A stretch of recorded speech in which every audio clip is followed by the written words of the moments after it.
O abuso.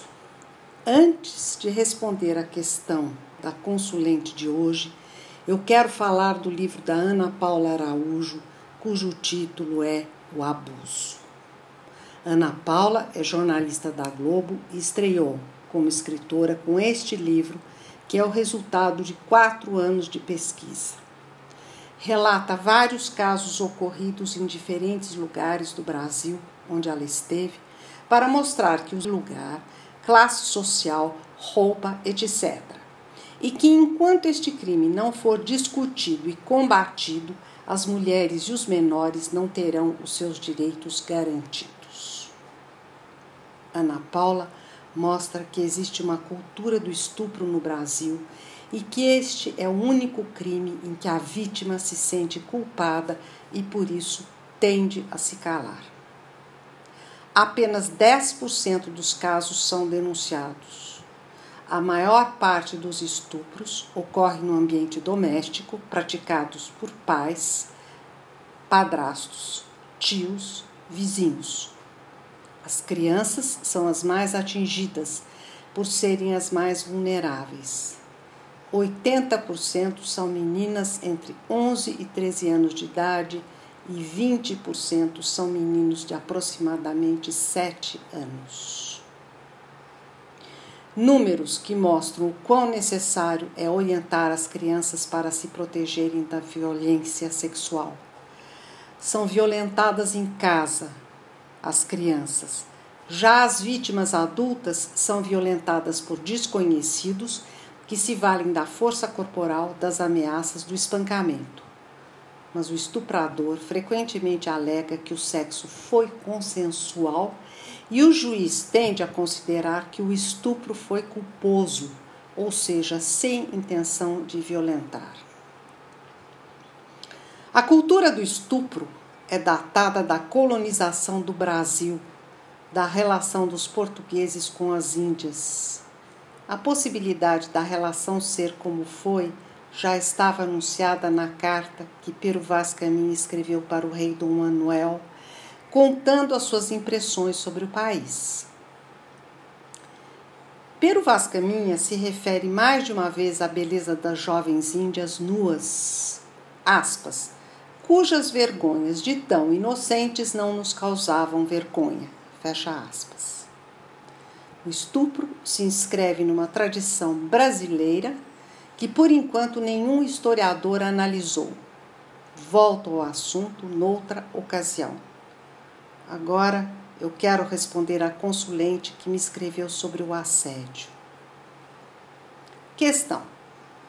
Minha filha, que completa 28 anos no dia de hoje, tem uma ideia fixa de assédio sexual e uma visão deturpada da realidade.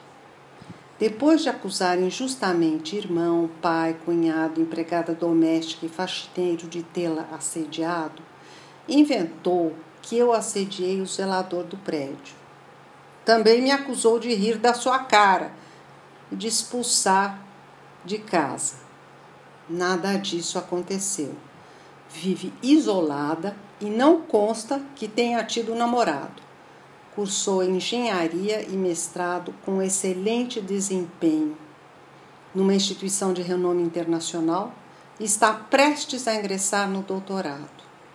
Fala meia dúzia de idiomas e viajou sozinha pelos 4 cantos do mundo. Sabe como ser carismática e bem-humorada quando quer. Costuma ser sincera e o caráter dela é bom. O que me entristece é que ela deixou de falar comigo. Por quê? Como proceder? Resposta. Sua filha é intelectualmente dotada, bem formada e independente. Do contrário, não teria viajado pelos 4 cantos do mundo. Também é bom caráter e carismática, ou seja, desperta admiração. Não fala com você porque vive atormentada pela ideia fixa de assédio e conta com a sua tolerância porque você é a mãe. Os membros da família frequentemente têm uma conduta considerada inadmissível fora da família. A fantasia de ter sido assediada é a expressão de um desejo masoquista do qual a sua filha se envergonha. Talvez por isso tenha te acusado de rir na cara dela e de expulsá-la de casa. Faz sentido ou não faz? Agora, a ideia fixa pode ser delirante e só um psiquiatra saberá dizer se é ou não. Se não for, a sua querida se livra da fantasia que a atormenta se descobrir qual é a origem da mesma. A via da análise me parece ser a mais promissora. Caberá a você ou a alguma pessoa próxima orientá-la neste sentido. Boa sorte! A questão da consulente me fez pensar num livro que eu escrevi há alguns anos atrás por ocasião de uma desavença entre o meu filho e eu. Chama Carta ao Filho. Neste livro eu me perguntei como eu poderia ter evitado os erros que eu cometi. Me deixando nortear por esta pergunta, escrevi para o meu filho, rememorando a nossa história, a fim de encontrar uma resposta. Me dei conta de que eu não me reconhecia em nenhum modelo de maternidade. Concluí que para ter uma conduta adequada, a mãe precisa escutar o filho. Não existe modelo de mãe, e mãe modelo também não. Graças à Carta ao Filho, eu me livrei do tabu de que a boa mãe é infalível. O livro foi publicado em 2013 pela editora Record, onde a maioria dos meus textos está. 2 anos depois, eu entrevistei Elizabeth Badinter, autora de O Amor Conquistado, o Mito do Amor Materno. Publicado em 1980, o livro foi extremamente polêmico por ter contrariado a ideia de que existe um instinto materno. Segundo Badinter, o amor materno nada tem de natural. Supunha-se que durante a gravidez as mulheres sentiam pelo feto e depois pelo bebê um amor irresistível e automático. Este amor existe entre os macacos, os chimpanzés, mas não entre os seres humanos que têm uma história, uma relação com seus pais que difere de um para outro.